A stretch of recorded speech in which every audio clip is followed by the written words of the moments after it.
Pedro Venceslau vem para cá mais uma vez para nos falar aqui como o Centrão vê a situação do deputado Eduardo Bolsonaro depois da aplicação da Lei Magnitsky contra Alexandre de Moraes.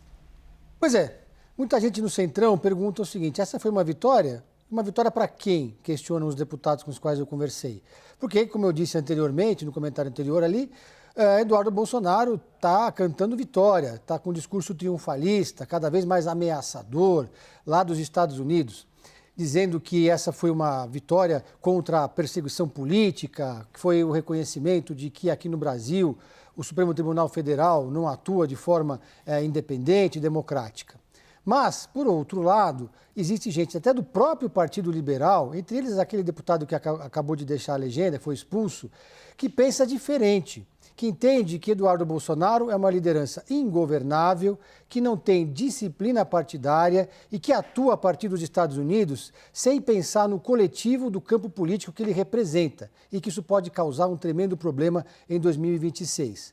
Portanto, se você excluir aqueles deputados do PL mais alinhados com o bolsonarismo raiz, que são mais próximos a Jair Bolsonaro, que são entusiastas de levantar essas bandeiras de Eduardo Bolsonaro, que afinal representam a bolha da bolha bolsonarista, você vai perceber nas conversas com os políticos de que Eduardo Bolsonaro cada vez tem menos espaço para projetos de poder aqui no Brasil.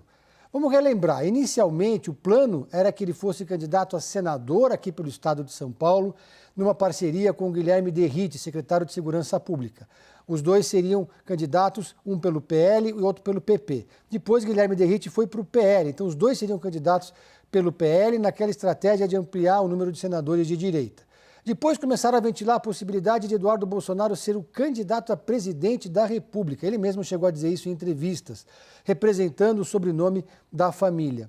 Hoje, os parlamentares do Centrão, e quando eu falo Centrão, eu me refiro a Republicanos, União Brasil, PSD e até o PP, dizem que Eduardo Bolsonaro está prejudicando as articulações políticas e o discurso e pode criar uma contaminação da narrativa para o ano que vem. Por quê? Ele comprou briga com Romeu Zema, com Tarcísio Gomes de Freitas, com Ratinho Júnior e até com Nicolas Ferreira, aliados do Bolsonaro.